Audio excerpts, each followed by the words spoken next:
Hi everyone. I've got the day off work today and I wanted to start off by posting up the next log. I also want to thank you guys for all your responses so far. A few people have actually linked me to sites that Rob J. Guthard may have operated on.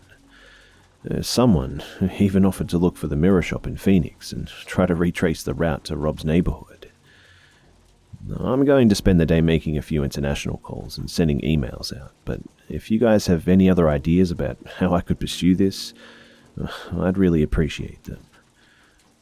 In all honesty, I'm going to need all the help I can get, I think. This whole ordeal has proven pretty categorically that I am no Alice Sharma. Speaking of which, I'm going to let her take it from here. Thanks again, guys.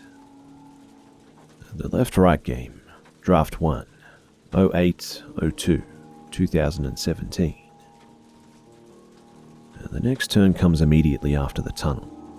We'd been in the dimly lit passage for almost 2 minutes, but at the pace Rob likes to travel, it's hard to figure out how far we've actually gone. When we descended into the underpass, we were just nearing the outskirts of Phoenix.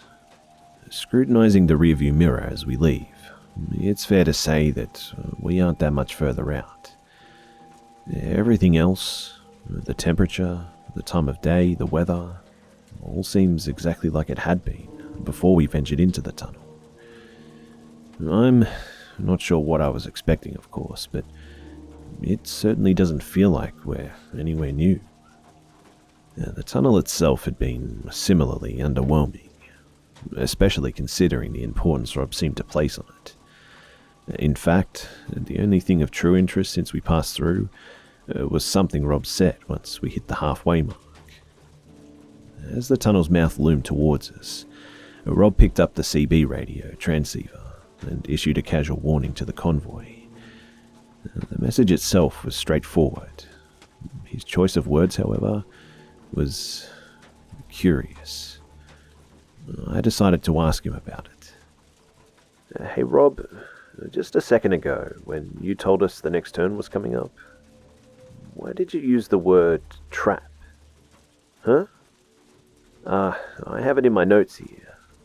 You said, folks, we're coming to the end soon. The first little trap's coming up. Our next turn is sharp left as we leave. Look out for it. Is there a reason you use the word trap? It's just one of those things. A fella who wrote all the original logs, he liked to think that the road would try and trick you into making a wrong turn. Small roads off of large highways. Roads obscured from view. Sharp turns like this one. He thought that the road was trying to deceive him? Yeah, pretty much. And I gotta say that I agree with the guy. By this point, we've taken the offending corner and the next right a little further on. I can't help but feel that Rob is reading a great deal into what is essentially an abrupt turn into an ordinary road. The level of conspiracy that he's able to place behind such a simple thing, going as far as to ascribe some mischievous quality to the asphalt itself, it's hard to take it seriously. In fact, I'm starting to wonder less about whether Rob can convince me that this game is real, and more about whether I'd ever be able to convince him that it isn't. Perhaps this story will be less about where a magic roadway goes after a few zigzagging turns, and more about where the human mind can go if it invests too heavily in an idea. To his credit, Rob has noted my cynicism. He even seems to welcome it. But if our current surroundings are supposed to convince me, then he's going to find me more cynical than he anticipated. Rob keeps his hands on the wheel and his eyes on the road. Any attempt at an interview receives a pleasant but curt response. He's not being evasive. His attention is just somewhere else. Before I know it, half an hour has gone by without Rob speaking a word. It seems like a large part of the left-right game involves driving in complete silence. Once again, I'm not sure what I expected, but it's certainly not been an earth-shattering start. At least it gives me some time to type my notes up. This is ferryman to all cars. We stop here. An uneventful hour and a half has passed since we left the tunnel. I didn't notice Rob pick up the receiver, but before I know it, the Wrangler has pulled up to the side of the road, leaving a large space behind us for the rest of the convoy to park up. The buildings are getting few and far between now, and it won't be long until we're in the desert proper. With this in mind, I assume that Rob is simply stopping to let everyone drink up. I probably shouldn't assume when it comes to Rob Guthard though. Though this is definitely a rest stop, Rob also has some important words for the crew. He gathers us around in a rough semicircle, talking while we eat our provisions. Now, I mentioned in the emails that at certain points on this trip, you'd need to do some things just because I say so. This is one of those times. You'll understand? Yeah, I guess. We get to know what it is though, right? Eve said. This is when he tells us to give him our money, right, Rob? Apollo Jess. Yeah, I'd rather know what's going on. Ace complains. And I don't intend on keeping anything from you guys, okay? I just want to be clear that across this next stretch, you need to follow my orders to the letter, okay? Yeah, we get it. Just tell us already, okay? Rob takes a few moments, perhaps to lend gravity to his point, perhaps to swallow some barbed words intended for the increasingly impatient Ace. When he does speak, it's in a measured and serious tone. He's clearly adamant that we take his words on board. For about half an hour, the next 13 turns, we'll be going one by one. We travel in an order of formation. Me and Bristol will go first. Then I'll radio and the next car will follow. When you reach the Jeep, you park up behind me. Then we keep going as normal. Now. Rob takes a deep breath in. When he starts up again, his speech is even more pointed than before. There's a hitchhiker on the road, a well-dressed man with a case. You pick him up, you take him where he needs to go. You do not, under any circumstances, talk to the man. To be safe, in fact, don't even look at him. Don't take anything he offers you. Don't open the door for him or wave goodbye when he leaves. You do not acknowledge him in any way. You want my advice? Don't say a word till you get to the stopping point. Okay? Lilith piped up at this point. Why do we have to go one by one? Well, the guy who wrote all the logs says that he don't like choosing cars. I don't know what that means, but I'm lucky I've never had to find out. Why don't we just not pick him up? Ace said. That isn't an option. Well, I mean, yes it is. I don't see why. For fuck's sake, you'll pick him up, okay? Whether you want to or not. The group is silent. This is the first time that Rob's raised his voice.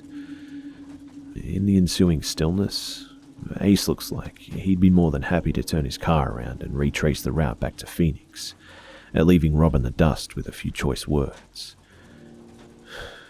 I can sympathize with him a little.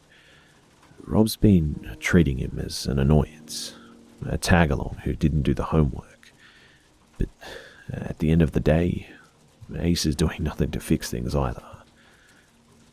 Also, Rob is essentially right. He indeed didn't do the homework. Bonnie spoke into the stillness.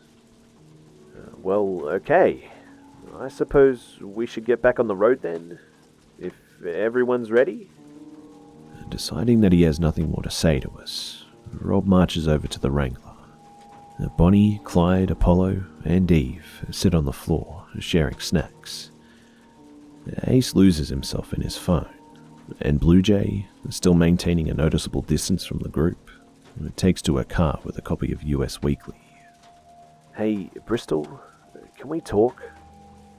I turn around to see Lilith, holding her cell phone with the screen facing me. Yeah, sure. What's up?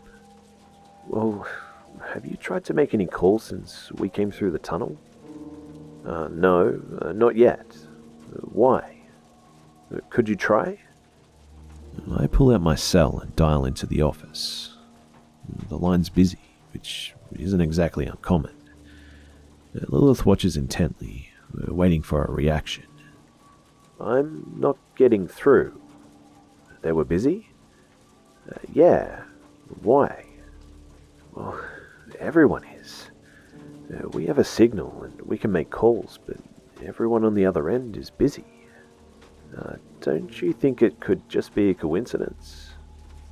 I really mean everyone, Bristol. While Eve's been driving, I've been calling. My camera's automated support line, 911. You dialed 911? For science, yeah. But all of them are busy. I've even called this guy at my dorm who has a serious thing for me.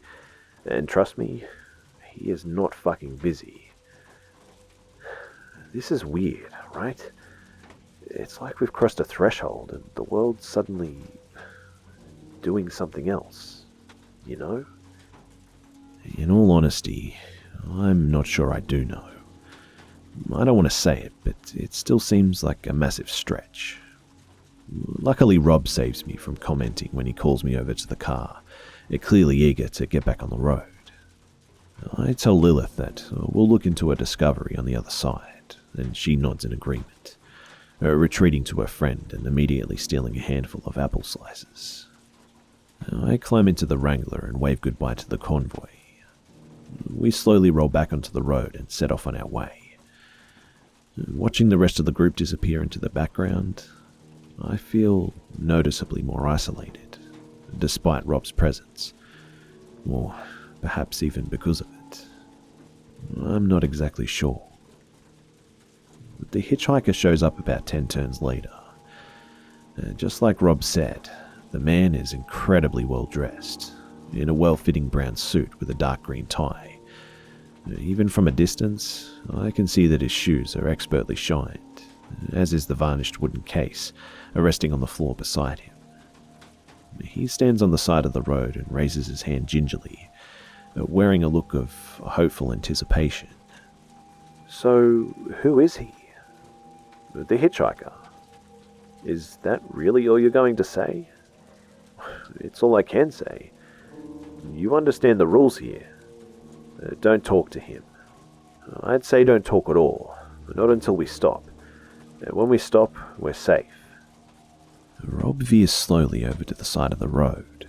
The hitchhiker smiles appreciatively, grasping his hands together and shaking them in thanks. Picking up his pace, he strolls over to the Wrangler whilst unbuttoning his blazer.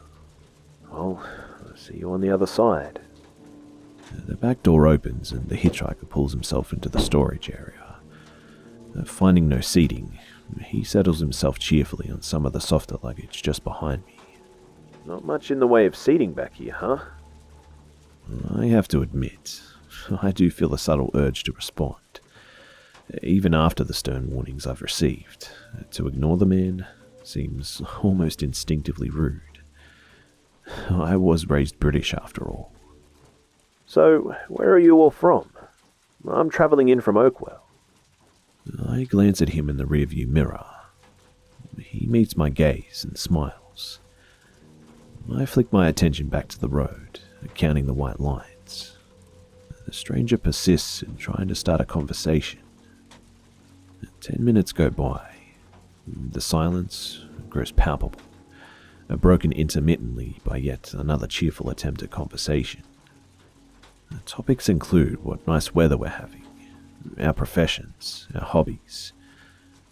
In response, I busy myself with pointless but occupying tasks. I find myself playing games in my head, thinking of common phrases and making them into clunky anagrams.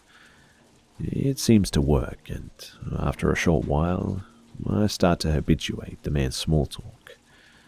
I almost don't even notice that he's there now. And maybe that's what allows him to catch me out. You're just a fucking disappointment, aren't you? The statement comes out of the blue. It's sharp, venomous, completely divorced from the idle questioning that I'd been tuning out. I'm daydreaming when I hear it, and before I can register what I'm doing, I'm turning to face him. My lips are already parting as I go. A reflexive thought, reflexively vocalized. What? I almost say it out loud. The word is on the edge of my tongue. A single note of my vocal cords were all but ready to play. Only the sudden, vice-like grip of Rob's hand on my forearm anchors me in the moment. I stare at the hitchhiker, my mouth still open. He's different now. All of the warmth, all of the pleasantry, it's drained from his face like running makeup. His smile is malevolent, calculating, and finally, it feels honest. You want to know things? I can tell you. Rob keeps his eyes focused on the road, but his grip on my arm tightens. I can tell you everything you want to know, even the things you never knew about yourself, even the thoughts you didn't know you were thinking, those little critters all the way at the back.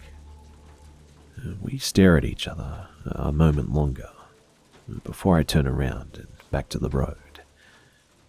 I don't count the white lines anymore. Now, I am focused intently on anything our passenger has to say. For the next 10 minutes, ignoring him is going to have my full attention. He only tries a few more times, reverting back to more innocent questioning. Nothing takes. 5 minutes later, he indicates to a seemingly random spot at the side of the road, and Rob drops him off. The man thanks us, climbs neatly out, puts down his case and waves as we depart. When we disappear around the next corner, he still hasn't stopped. Surprisingly, the silence caused by the hitchhiker's presence isn't nearly as intense as the one left in his wake. I decide to break the tension, somewhat ungracefully. To be fair, we are having nice weather. Don't talk. You mad at me?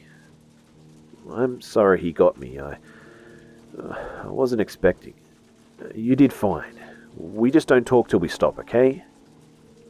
I go back to my notes, making a point to write down my current feelings. For the record, embarrassed but relieved. Once I put the words down on paper, however, I feel something else. Confusion, mixed with concern. Because at the end of the day, what was I relieved about? That I didn't talk to a strange man who tried to talk to me? Was anything really at stake there? The more I think about it, the more I realize that the entire episode with this mysterious hitchhiker reduces the left-right gain to two possible states. It's either real or it's an elaborate hoax, perpetrated by Rob J. Guthert. The crazy woman, the tunnel, the malicious left turn, all of those could be explained as rationalizations. But the hitchhiker was far too elaborate, far too difficult to predict. If he was an actor, then Rob is nothing more than an impressive fraud. If he was genuine, then, well, I'm not entirely sure where that leaves us. Something in the corner of my eye pulls me from my thoughts, though. A transient, a peripheral object that almost completely passes me by before I turn in a weak attempt to catch it. I only get a few seconds to look before it's gone from my field of view. I face forward once more, sit back in my chair and let Rob carry us even further down the road. It's not too long before we finally pull over. You did good. I'm sorry for grabbing you. I just didn't want you to do something that you'd regret. No, it's fine. I was going to. So, do you know what happens if you do talk to him? Not sure. I came close myself once, a few years back. The way he looks at you when he thinks he's got you, I don't think I want to know. Hey Rob, I saw something a few minutes ago. I don't know if you noticed it. I'm afraid I have my eyes forward most of the time. Sorry. Well, there was a car on the side of the road and it had crashed off the bank. Have you seen that before? I ain't never seen that, but random stuff sometimes shows up here and there. Have people other than you run the left-right game? No one I know of. Well, whoever it was, they'd probably just rather crash than face that damn hitchhiker again. He's there on the way back too? Yeah, if you're unlucky. Well, that's something to look forward to, I suppose. Rob picks up the CB radio and messages for Apollo to set off, repeating his warnings concerning the hitchhiker. I feel like everyone's going to get a similar speech before they embark. Ace will probably get it twice. Half an hour later, Apollo shows up. Though he laughs about the ordeal, he's clearly a little bit shaken. Well, that guy should call himself an Uber. You can't shut that guy up. Do you guys have Uber in England? Yeah, we do actually. Then you know what I mean, right? Bonnie and Clyde arrive quicker than Apollo. They pull up at the back, and Clyde helps Bonnie out of the car and they proceed to stretch their legs. Once Apollo joins them, it's clear that everyone has a different story to tell. The hitchhiker offered Clyde travel suites, pleasantly but firmly insisting that he take one. Apollo almost got talking about his music tastes after the hitchhiker asked to play something on the radio. That particular story does leave me curious about whether we still get NPR on this road. Rob customarily greets Bonnie and Clyde, then walks off to signal Eve and Lilith. He's still sitting in the Jeep when I meet him at the door. Hey, so what are you up to? Just waiting by the phone. The girls are on their way. You need anything? Maybe. I think Apollo's been affected by the whole hitchhiker thing a bit more than he's letting on. Well, he seems just fine to me. Yeah, I'm not so sure. He's only smiling when people are nearby. Could you talk to him? Well, I ain't much comfort. I got 4 ex-wives to tell me that. I think it might be better coming from you. I think this is a man-to-man conversation. I'll just get a brave face. Rob doesn't look comfortable, but he agrees, climbing out of the car. You know, the last man-to-man conversation that I had, my son didn't talk to me for 3 months. I watch him wander over to Apollo, who is standing by his Range Rover, staring into his phone. Rob puts a calming hand on the man's shoulder. From a distance, it's actually a sweet moment. I start to feel bad for lying to him. I carefully open the driver's side door and climb into the Wrangler, assuming that I have around 20 seconds before Rob comes back. Picking up the CB radio receiver, I stare at a list of presets, labelled 1 through 9. I don't know which button I press to talk to Eve and Lilith, and I certainly don't have time to call everyone up. Rob handed us all a transceiver before we left. It's what he's been making the all-car bulletins with. Preset 1 puts him in touch with a transceiver in each car. I've seen that in practice enough times. The rest of the presets must access the transceivers individually, and if Rob is the man I think he is, he gave our radios out in order of position. If that's the case, then either Rob or I could be preset 2. Apollo would be next, then Bonnie and Clyde. Without knowing where Rob has placed himself in the queue, the only option which would guarantee me getting through to Lilith and Eve would be preset 7. I think that makes sense. With no time to check my work, though, I press the button and snatch up the receiver. This is Bristol to Lilith and Eve. Are you guys there? The receiver crackles quietly. I look in the wing mirror and see Rob making awkward small talk with Apollo. Perhaps his 4 ex-wives were onto something. Lilith to Bristol. How is it on the other side? We haven't seen a hitchhiker yet.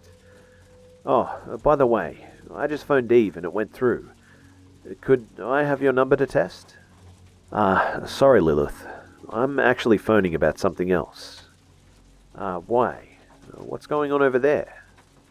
Apollo's nodding to Rob. I can imagine him making assurances that he's perfectly fine.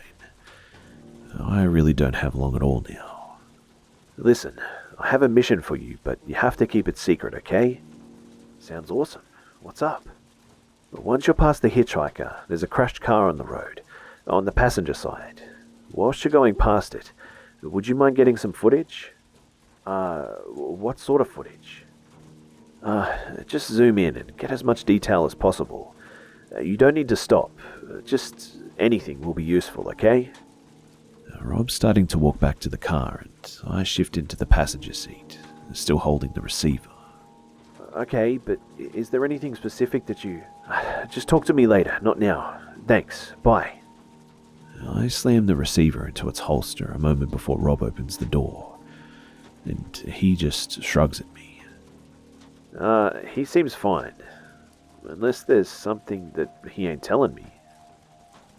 The rest of the day is fairly uneventful. Lilith and Eve pull in, beaming about their experience with the hitchhiker and bragging about what the dashcam footage would mean for their channel.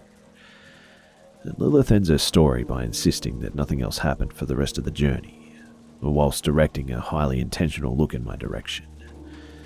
I look away and make a mental note to catch up with her when less people are around. Blue Jay seems the least fazed by her run-in with the hitchhiker. We do manage to get a few words out of her, though perhaps a few is an exaggeration. All she said was that she was tired, after which she just goes to sit down on her own. When Ace pulls up to the side of the road, he almost falls out of his car. His legs are weak, his face is gaunt, his breath's quick and shallow. I try and get him to talk about it on tape, but he shrugs me off, eager to hear about where we're going rather than talk about where we've been. We travel for a while longer, now at around 486 turns and nearing our first night on the road. Rob signals our stopping point, a quiet clearing at the top of a hill. Rob clears a sleeping area in the back of the Wrangler, leaving a line of luggage as a barrier between us. I appreciate the thought, but don't really know how to tell him. In the end, I just say, Hey Rob, thanks for making the room. Apollo attempts to keep everyone from going to bed, issuing vague statements about making a fire, but people quickly shuffle off to their cars. The early start and the subsequent events of the day have taken their toll for sure.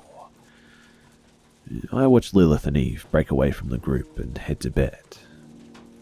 I suppose that I'll have to talk to them tomorrow morning, when Rob isn't around. I still feel a bit bad for lying to him, and for pulling Lilith and Eve into what could be a blatant act of dumb paranoia. Rob, he seems like a good man, a reasonable man, as flawed as any of us, but fundamentally decent. But the fact remains that when I talked to him about the crashed car, he clearly said, no one I know of. Well, whoever it was, they'd probably just rather crash than face that damn hitchhiker again. He's there on the way back too? Yeah, if you're unlucky. I want to trust Rob. I want to believe when he says that he didn't see the car, that he'd never seen a car on that stretch of road before. But for a man of so few words, he might have said too much. If he truly never saw the car, how did he know the direction it was facing? I make all my notes concerning this subject on paper and in shorthand, which I'm hoping, in Rob's long and varied life, he hasn't inexplicably learned to read. Long after Rob's gone to bed, I stay in the passenger seat, typing up my thoughts on the day. That was Sister Moon by Leslie Estrada. Another song to calm you folks down as we head into the evening. It's Chuck Greenwald, and I'm with you till the witching hour. I decided to put the radio on in the end. I was curious, and I also wanted the company. I turned the volume way down so the noise wouldn't reach Rob, and searched around for something to have in the background. There aren't many stations to choose from out here. The clearest one is Radio Jubilation, the local station for a nearby town. The current DJ, Chuck Greenwald, has been playing soulful folk music for an hour. It's been a busy week in Jubilation as we welcome in our new school principal, a very impressive guy who's bringing some new and interesting proposals to our community. It's got a few people talking about funding for the arts. If you got a view, we'd love to hear it. I finished tying up my less clandestine notes, and just then realized how tired I am. Wanting to sleep, but not yet prepared to move the single yard between me and the air mattress, I lie back in my seat, listening to Mr. Greenwald address his beloved town. Well, we're going to go back to your request very soon.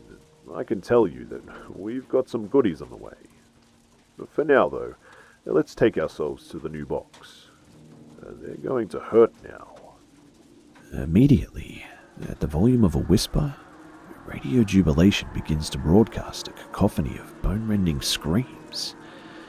The noise shreds the air, and what sounds like hundreds of people, each contributing their own voice to a collective symphony of pain and torment. I instinctively move my body away from the radio, suddenly upright and wide awake. The cries are ceaseless, agonizing, punctuated only by half-stifled, tear-choked pleas for whatever is happening to stop. And a moment later, it does. Or, at the very least, the screaming cuts out as the soft tones of Chuck Greenwald take over. I look from the radio over to the sleeping figure of Rob J. Guthert. I can't help but stare at him as a single thought runs through my head. I sure hope that this man is a fraud. I hope he's playing me, because if he isn't, then there's something really wrong with this road. Well, I hope you folks enjoyed that. We're going to be bringing you much, much more. This is Chuck Greenwald telling you that you're always welcome in Jubilation. Stay with us.